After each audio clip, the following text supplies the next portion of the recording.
brought down in part by his own words. The government recordings of the then governor were often the main attraction during trial.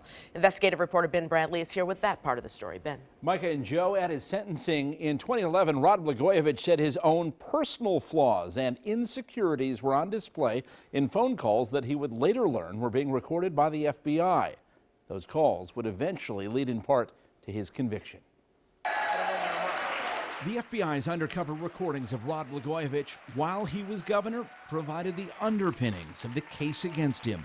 Blagojevich was heard in his own words, scheming to sell Barack Obama's Senate seat.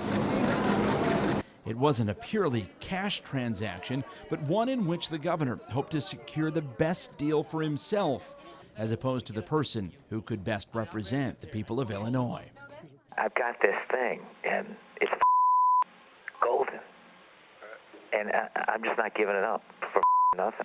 That moment may have perfectly crystallized the governor's greed, but there were other recordings in which Blagojevich could be heard providing his frank assessment of the people who wanted to be appointed to the Senate.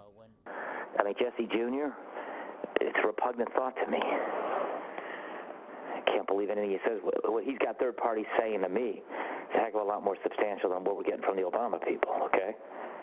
I understand. But, you know, I don't believe him. I don't trust him. I used to like him. I don't like him anymore. You know, I think he's a bad guy. The FBI recordings also revealed Blagojevich's frustration with his dismal approval ratings. I busted my I gave your grandmother a free ride on a bus, okay? I gave your baby a chance to have health care. And what do I get for that? Only 13% of y'all out there think I'm doing a good job. So all of you.